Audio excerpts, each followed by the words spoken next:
September 2019 passed calmly and cloudlessly in the small town of Brightly, Maine. People were preparing for the beginning of autumn. Stores were filled with pumpkin season and autumn decorations. However, disaster came to this quiet town when 24-year-old Elizabeth Mason, described by everyone as a cheerful and positive girl, disappeared without a trace. She became the center of the most resonant case in the history of Brightly, leaving behind many questions and few answers. Elizabeth, or simply Lisa, as her friends called her, was perhaps one of the most loving and devoted people in her circle.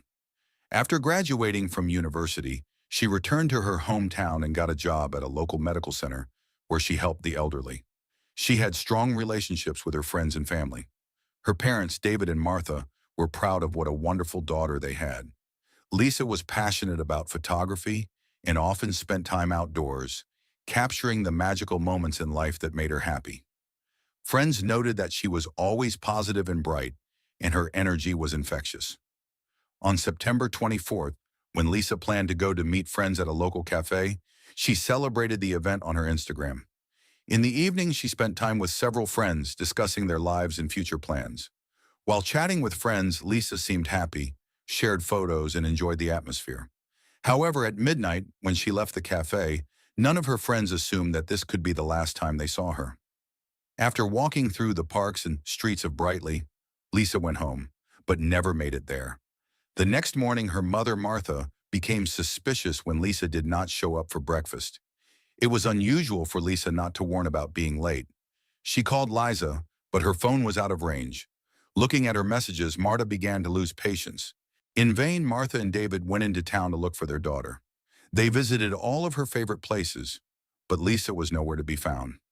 After several hours of searching, they decided to contact the police. On the morning of September 26, 2 days after Lisa's disappearance, her parents contacted the police. Brightly police began an investigation immediately. The first step was to gather information about the last hours of her life and study her social networks. Investigators interviewed Lisa's friends and colleagues, but no one had any suspicions. She left no hints of possible problems or worries. However, the police still recorded her last day. The police checked the surveillance footage from cameras located in the radius of the cafe where Lisa spent the evening. A camera that filmed the entire street showed Lisa leaving at 00:15. The footage did not show any suspicious people near her, but unfortunately, the camera did not capture the moment when she turned the corner. However, as investigators continued to analyze the video footage, they noticed a dark SUV driving by as Lisa was leaving the cafe. It was able to pinpoint her location, but police were unable to determine who was driving the vehicle. In the days following Lisa's disappearance, rumors began to circulate around town that she may have been the victim of violence. Police began interviewing witnesses and residents of the area, trying to find anyone who may have seen Lisa or her possible abductor. Several witnesses mentioned a young man with long hair who had allegedly spoken to Lisa that night. However, no further information led police to track down this man.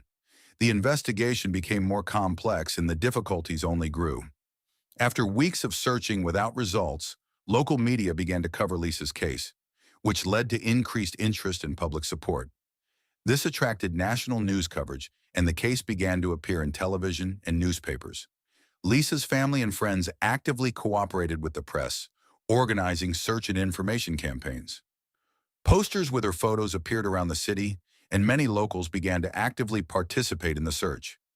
Moving in a new wave, they gathered to form search parties, combing the woods and fields around Brightly.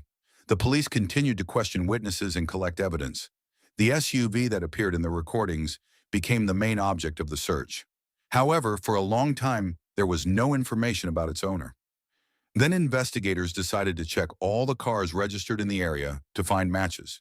One of the key turning points was a tip from a witness who claimed to have seen an SUV near the area where the party was taking place. At his direction, police were able to locate the vehicles by their markings. As the investigation continued, police gathered information about the owner of the SUV. It turned out to be a local man named Tony Sullivan. He had a history of minor infractions, but overall, he had no serious problems with law enforcement. Investigators decided to interview Tony and bring him in for a face-to-face conversation. During the interview, Tony appeared confident and even smug. He denied having any connection to Lisa's disappearance. However, there were inconsistencies in his answers that intrigued the police. Investigators continued to examine his behavior and surroundings to gather more information. Tony began to intimidate those around him, clearly looking for someone to protect him. Soon after these interviews, anonymous, threatening messages began to arrive at local agencies. Some Brightly residents were also afraid of the possible consequences. The community developed relationships with parents and activists in support of Lisa, and most residents supported their position. However, under the pressure of the investigation, Tony began to drop his incorrect statements, and the suspension from all interrogations became more sullen. Eventually, the police raided Tony's home. They noticed unusual traces. In his garage, they found a cell phone that belonged to Lisa. This became the decisive moment, and the police began to arrest Tony. When Tony was arrested, he claimed that he found the phone on the street and did not know who it belonged to. However, traces of blood found on his clothes led to serious charges. As the investigation escalated, public pressure increased. The desire for justice began to go beyond the limits. At the trial, Tony Sullivan denied all charges, but it was increasingly difficult for him to prove his innocence. During the hearings, the lawyer tried to paint an image of Tony as a peaceful nature lover.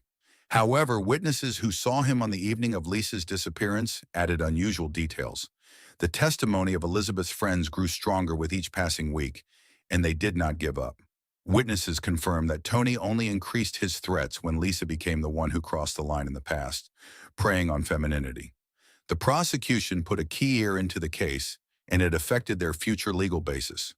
After many years of deliberation, the court finally found Tony guilty of the murder of Elizabeth Mason. The sentence was 25 years in prison without parole. The loud talk about his punishment and the state of his justice system inspired many to continue the fight for victims of violence. This story dragged on for years, causing many experiences and emotions. The Brightly community finally learned to rely on each other, to support each other, and to help those who need advocates most.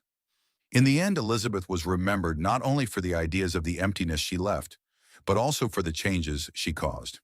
Despite the loss of Elizabeth, her family and friends began to create a charity to help victims of violence. This was a step to ensure that her name would not be forgotten, and also a form of fighting for justice. The Brightly community was united by the goal of making the world a safer place and supporting those who suffered from violence. Lisa's story became a living monument to the fact that even in the darkest situations, hope and solidarity can bring light. Each name, each story remains a spark in the darkness that will always remind us of support. Elizabeth Mason became a symbol of change in her town, and her legacy lives on in the hearts of those who knew and loved her.